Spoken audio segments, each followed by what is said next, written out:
Salut à tous, bienvenue à nouveau sur Ratatars Factory. Aujourd'hui, je vais vous proposer un petit kit exclusif Macross qui n'est pas à moi, mais qu'on m'a confié. Voilà à l'image, vous voyez donc le nombre impressionnant de pièces qui composent ce kit. Il y en a beaucoup. J'ai la flemme de les compter, je vous laisse faire avec un arrêt sur image. Ce kit est donc celui du Rabbit RC4E qui vient de Macross Do You Remember Love? Macross Do You Remember Love, le film de 1984. Cette navette est donc un tirage résine qui nous vient de chez Plastique Crétin, l'ami Exo. Et ce kit résine avait la particularité d'avoir été créé en 3D, puis sorti en master et ensuite recréé en résine avec un vrai tirage résine, c'est pas de l'impression résine, en édition très limitée. Donc, et cela nous permet de voir à l'écran des grosses pièces qu'on ne peut pas forcément avoir avec les imprimantes de l'époque. On a des instructions. Et ça c'est quand même pas mal avec la liste des pièces. Et surtout, on peut voir qu'elles sont tirées directement de, je dirais, la conception 3D. Et voilà, on a donc les patins. Les patins de la navette sont, comme vous le voyez, assez gros. On a la vue globale, on a tout ça.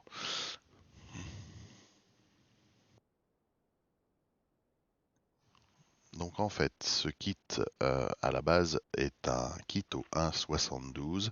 Il a été aussi proposé au 1,60, mais en fait, la seule chose qui a été changée, et ça c'est un aveu d'Exo en direct, c'est la taille des personnages, la taille de la navette, elle n'a pas été changée. Pourquoi pas après tout, par rapport à du 1,72, elle était quand même très très grosse. Il faut quand même dire que ce n'est pas un petit mecha, un petit aéronef, puisqu'on le voit au niveau de l'illustration quand il se fait capturer notamment par un Jadel Zentradi. On voit qu'il le prend quand même, ils le prennent à deux, un de chaque côté. Alors c'est pas du sexe, hein, ils le prennent à deux, ils le capturent. Hein, attention, c'est du Macross, hein, ils s'embrassent, mais après, quand ils sont capturés dans le vaisseau. Et donc on peut voir, les instructions sont quand même assez claires. On peut voir qu'il y a beaucoup de pièces qui détaillent en fait l'intégralité de la cabine. Donc l'intérieur est détaillé, les moteurs sont détaillés et on va maintenant regarder un peu en détail ce qu'on a. Donc l'intérieur, là c'est le sol de la cabine, voilà le dessus. Donc ça se met quand même assez bien. Il va falloir évidemment préparer les pièces, hein. Le kit est brut. Je ne l'ai pas préparé. Mon but était de le reproduire après, mais je n'ai pas eu assez de participants, ce qui fait que le projet n'a pas abouti. Donc comme vous pouvez voir, c'est quand même assez gros. On a des détails qui sont assez bien pour justement la manière dont a été construit ce kit. On reste en fait sur un esprit garage kit complet. Vous voyez, au niveau des hublots, il va falloir ouvrir en fait le spectre de résine qui vient du moulage. Donc c'est un gros kit, hein. Comparé à un VF1, on est beaucoup plus épais, on est plus ou moins sur la même longueur. Euh, on a les figurines qui sont elles petites puisque là c'est des 1,72 comme je vous l'ai dit tout à l'heure. On a des pièces transparentes qui composent le kit qu'il va falloir amincir et polir ou bien refaire, hein, en thermoformant ou en découpant du rhodoïde pour avoir une transparence quand même vachement meilleure. Là on est sur de la résine imprimée, c'était les débuts. Les résines de maintenant sont aussi meilleures.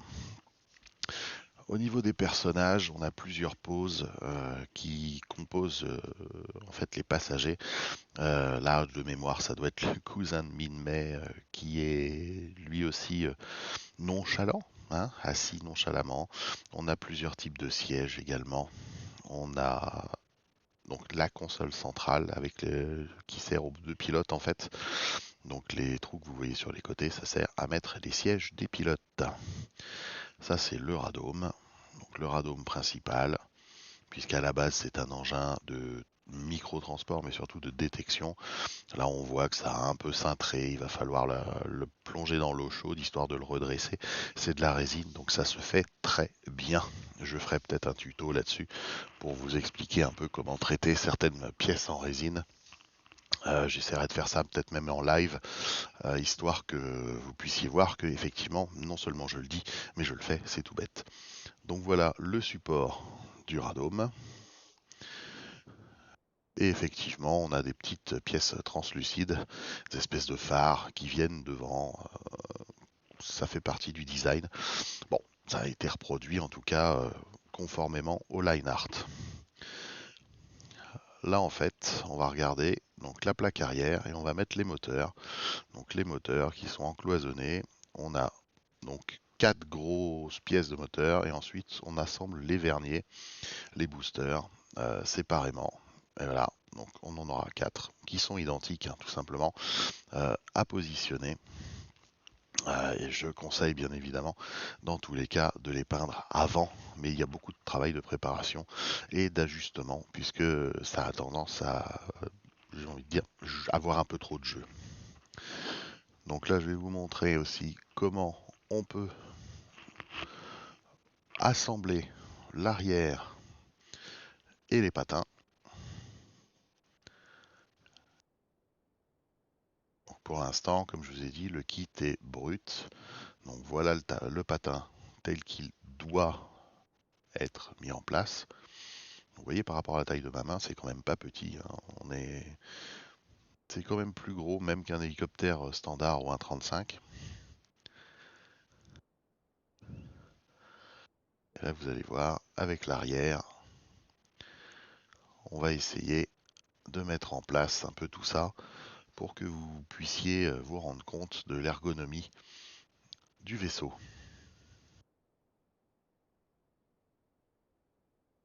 Voilà, donc sur la plaque arrière, la plaque donc la caisse.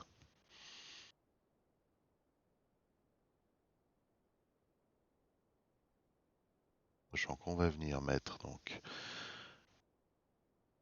le cul de la navette là où se mettent les moteurs directement derrière cette plaque de fond.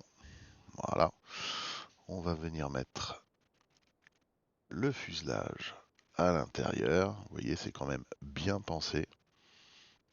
Et oui, il ne faut pas oublier ça quand même, parce que sinon, ça fait désordre. Donc là, on est sur l'espèce d'entrée d'air inférieure de la navette. Ensuite, on peut mettre le fuselage. Voilà. Vous voyez, par rapport à ma main, ça fait quand même quelque chose d'assez conséquent. Les entrées d'air qui viendront de part et d'autre du fuselage. Évidemment, là, elles sont dans le vide, elles ne sont pas collées. On essaye de clipser plus ou moins la plaque supérieure. Et là, vous voyez, on a déjà une bonne idée de la taille de la bestiole et aussi de sa tronche. Donc le cône de nez viendra devant. Là, il faut quand même préparer les pièces un minimum pour pouvoir le mettre comme il faut. Et voilà. Il y a quand même beaucoup d'ajustage. On reste sur un kit résine classique, même s'il a été initialement pensé et étudié en 3D. On reste sur un tirage qui a pu varier aussi avec le temps euh, et qui reste sensible à la chaleur. Donc il faut vraiment le traiter comme un garage kit. On est sur un garage kit avec une méthode de, de gestation plus actuelle, tout simplement. Si jamais ça vous intéresse, bah écoutez, voilà, nous avons fini la review de ce kit exclusif. Moi, je l'envoie à son nouveau propriétaire, puisque je n'en étais que récipiendaire potentiel.